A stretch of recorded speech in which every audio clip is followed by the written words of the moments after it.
नमस्कार फ्रेंड, स्वागत है आपका मेरे चैनल में। तो फिर मैं आ गई हूँ एक नई वीडियो लेकर। महालक्ष्मी जो धन, समृद्धि और भाग्य की देवी मानी जाती हैं, उन्हें हम लक्ष्मी कहते हैं। अब पुराणों में माता लक्ष्मी की उत्पत्ति के बारे में विरोधाभास पाया जाता है। एक कथा के अनुसार माता लक्ष्मी की उत्पत्ति समुद्र मंथन से 8वें रत्न के रूप में लक्ष्मी जी प्रकट हुई थी, ऐसा कहते हैं। समुद्र मंथन में 14 रत्न में निकले थे, उनमें से 8वां स्थान महालक्ष्मी का है, ऐसा कहते हैं।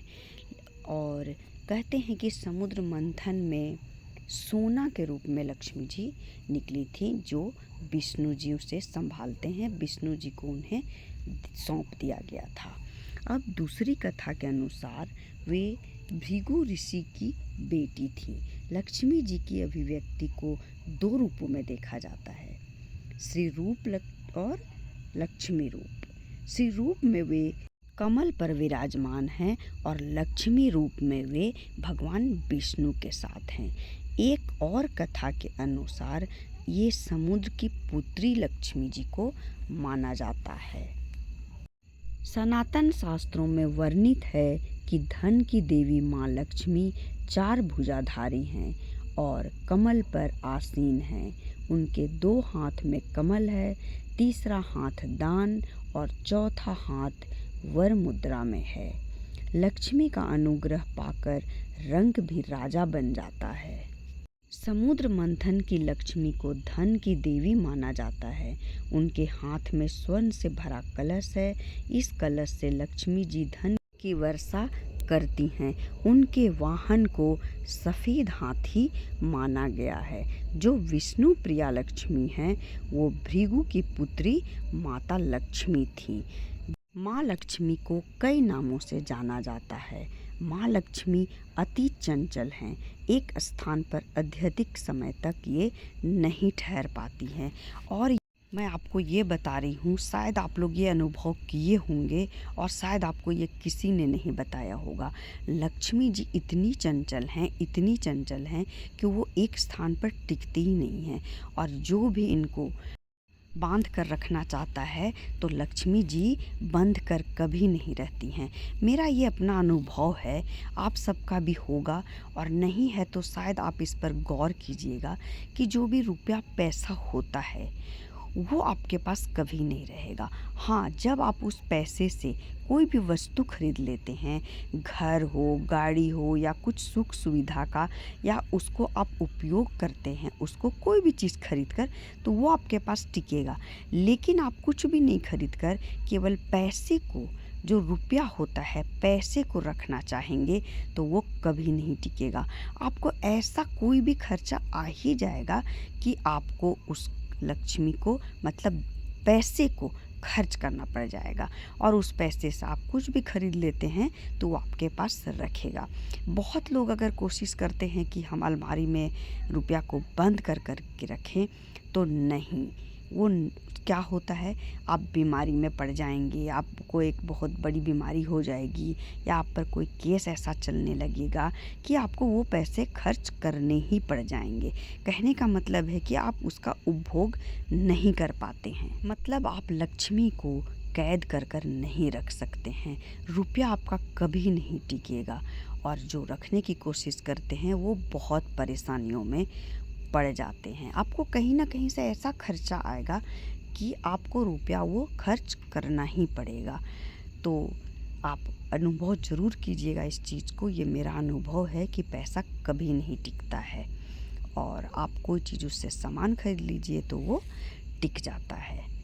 अब हम जानेंगे कि लक्ष्मी जी का स्वयंवर जब हुआ था तब क्या हुआ था।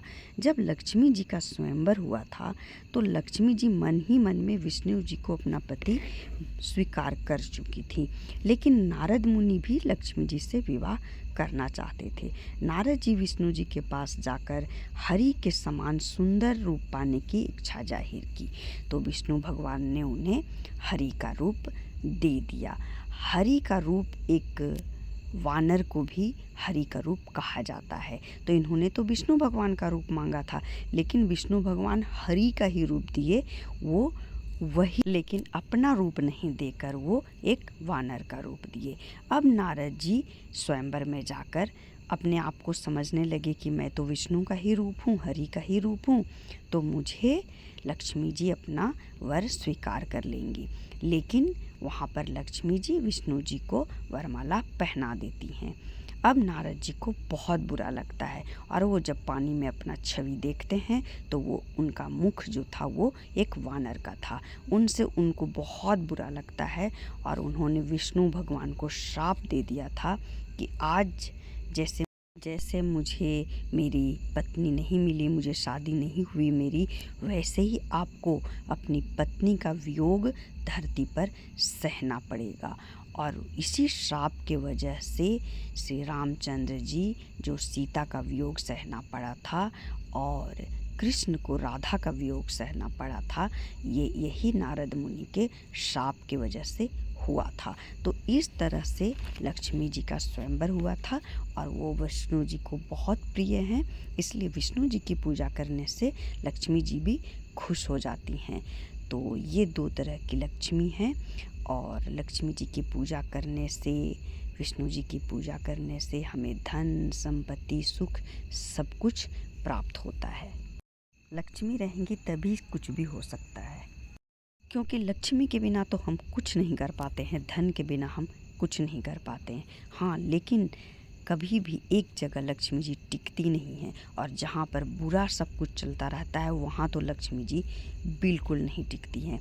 कुछ वजह से लक्ष्मी जी वहाँ नहीं टिक पाती हैं, जैसे कि जहाँ गलत काम होता है, जैसे कि जहाँ पर क्रोध होता है, किसी को सताया जाता है, जहाँ पर मदिरा पिया जाता है, जो भी बुरा काम जो भी कोई करता है वहाँ पर लक्ष्मी जी एक पल के लिए भी नहीं टिकती हैं। झूठ, छल, कपट, क्रोध, वासना, ये सब से लक्ष्मी जी दूर रहती हैं। तो हमें भी अगर लक्ष्मी को पाना है, लक्ष्मी जी से हमें अपने सुख समृद्धि को लाना है हमारे घर में, तो हमें इन सब चीज़ों से दूर रहना पड़ेगा, तभी लक्ष्मी जी की कृपा हम पर बरसेगी।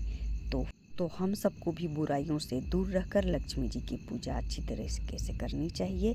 तो चलिए मिलते हैं अगले वीडियो में और अच्छी बातों के साथ, तब तक के लिए धन्यवाद।